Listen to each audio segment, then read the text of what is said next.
বন্ধুরা, আর্জেন্টিনা বনাম মিশর ম্যাচের পর এখন পুরো ফুটবল বিশ্বের একটাই প্রশ্ন: আর্জেন্টিনা কি দুর্দান্ত কামব্যাক করে জিতেছে, নাকি বিতর্কিত রেফারিং সিদ্ধান্ত ম্যাচের মোড় ঘুরিয়ে দিয়েছে?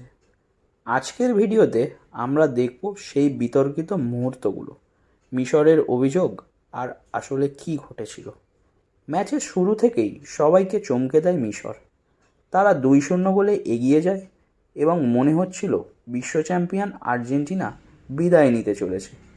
কিন্তু শেষ 15 মিনিটে ম্যাচ পুরো বদলে যায়। আর্জেন্টিনা একের পর এক আক্রমণ করে, প্রথমে একটি গোল, তারপর মেসির সমতাসূচক গোল, আর স্টপেজ টাইমে আসে জয়সূচক গোল। ফলাফল আর্জেন্টিনা 3, মিশর 2। সবচেয়ে বড় বিতর্ক শুরু হয় যখন মিশরের আরেকটি গোল ভার দেখে বাতিল করা হয়। রেফারির মতে আক্রমণ শুরুর সময় এটি ফাউল হয়েছিল, কিন্তু মিশরের খেলোয়াড়, কোচ এবং অনেক সমর্থক মনে করেন সেই সিদ্ধান্ত খুব কঠোর ছিল এবং গোলটি বৈধ হওয়া উচিত ছিল। এরপর আসে আরও বড় অভিযোগ। মিশরের দাবি আর্জেন্টিনার জয়সূচক গোলের ঠিক আগে তাদের একজন খেলোয়াড়কে ফাউল করা হয়েছিল এবং এটি পেনাল্টি পাওয়া উচিত ছিল, কিন্তু রেফারি খেলা চালিয়ে যেতে বলেন।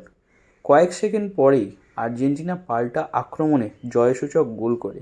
এই ঘটনাটি ম্যাচ শেষে সবচেয়ে বেশি আলোচনার জন্ম দেয়। ম্যাচ শেষ হওয়ার পর মিশরের কোচ হোসাম হাসান রেফারির তীব্র সমালোচনা করেন। তিনি বলেন তাদের দলের সঙ্গে অন্যায় হয়েছে এবং গুরুত্বপূর্ণ সিদ্ধান্তগুলো তাদের বিপক্ষে গেছে। মাঠের ধারে তর্ক বিতর্ক হয়, একজন কোচিং স্টাফ লাল কার্ড দেখেন। অন্যদিকে আর্জেন্টিনা মনে করে তারা শেষ পর্যন্ত লড়াই করে জয় ছিনিয়ে নিয়েছে এবং ফুটবলের নিয়মেই ম্যাচ জিতেছে। ফুটবলের বিতর্ক নতুন কিছু নয়, কিন্তু এই ম্যাচটি 2026 বিশ্বকাপের অন্যতম আলোচিত ম্যাচ হয়ে থাকবে। আপনার কি মনে হয়, রেফারির সিদ্ধান্ত সঠিক ছিল, নাকি মিশর সত্যিই অবিচারের শিকার হয়েছে?